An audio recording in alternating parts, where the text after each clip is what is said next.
What up, everybody? There's an old saying, a kingdom divided can't stand. And in Raising Kane, Detective Howard once told Unique that there can only be one king in a kingdom. Right now, the crew is moving Noma's weight by committee with no real number one.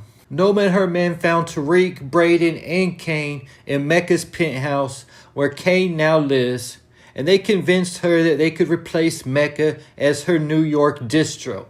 Things had been going well up until now, but it was only a matter of time before things got messy. Going back to Ghost Season 1, there has always been tension between Tariq and Kane. Monet even said at one point that Kane and Tariq could never get along. That's because Tariq and Kane are too much alike. They're both alphas, and neither one wants someone else telling them what to do. This is a lot of the reason why from the time Tariq was a teenager, he didn't get along with Ghost, because Tariq was too much like his dad and wanted to be his own man. A father-son rivalry like we also saw play out with Kane and Lorenzo. So here we are in the drug game, and both Tariq and Kane are only one step away from being the king of New York, with only each other standing in the way. Mecca was only one man, so at the end of the day, only one man will be able to replace him. Noma has enough weight at the right price and right quality that they can use the economy of scale method like Tariq learned from RSJ to undercut their competition and move in on their turf without starting a war. If they move right, they could actually set up distros for different areas and completely keep their hands clean if they wanted to. For example, setting up a distributor to go into the Ivy Leagues, into Wall Street, in different areas like Queens, Brooklyn, and all over New York, similar to how Ghost and Tommy moved their weight. That way they are keeping their hands clean and flying under the radar, and it would be up to the distros to figure out how to move the work. Getting to the top of the drug game isn't about how you can handle yourself in a fight or anything like that. It's not really even about your hustling skills. The only thing that really matters at the end of the day is the plug. You can only be as big in the game as your plug. If your plug is constantly running out of product, or your competitors have a better deal than you, it will be very hard to come up, and you'll be hustling twice as hard just to survive in the game. But with Noma as their plug, they can be, as Tasha told Ghost, the biggest drug dealers in New York. In Ghost Season 2, when Kane was the plug, working directly under Mecca, Monet sent Tariq on a mission to find out who Kane's plug was. This mission got Tariq beat down and could have cost him his life. But Monet wanted to know who the plug was because Kane having the plug meant he was the one in control. At the same time, when Lorenzo got released, his only conversation with Kane was about a proper introduction to the plug. Kane knew this wasn't a good idea, but still brought it up to Mecca and ended up getting undercut by Lorenzo and Drew. In Snowfall, Franklin was ready to kill and even willing to risk his own life to protect the identity of his plug because he knew that that was the key to power. The problem was when he got locked up, he put Louie in touch with his plug to keep business running. Louie stayed loyal for years, but eventually she wanted more and reached out to Teddy herself and stole the plug from Franklin. No matter what show it is, Ghost, Raising Kanan, or Force, the first word in every show is power, and the plug is the key to the power. I started off this video saying there can only be one king to a kingdom, and Tariq and Kane have coexisted long enough. It's time for one king to arise.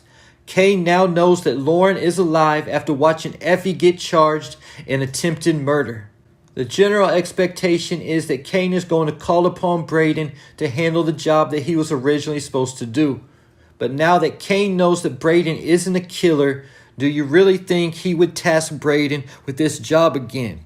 I'm sure if he does, Kane will threaten Braden, pressure him, and not give him a choice.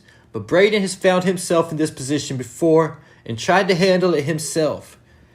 This time, the big question is, will he tell Tariq or follow Kane's orders to kill Lauren?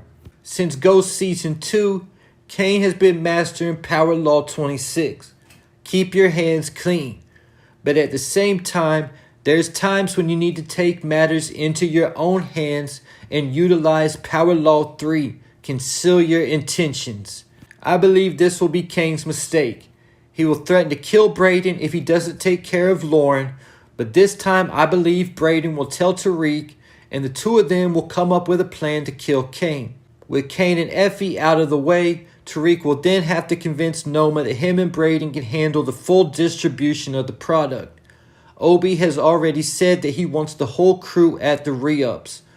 But once Tariq is able to talk to Noma, I think she'll give him a chance to be the boss, since she has been impressed with him so far. Then at this point, Braden could be Tariq's number 2, like Tommy was for Ghost, or like Malone called him, Ghost Deputy.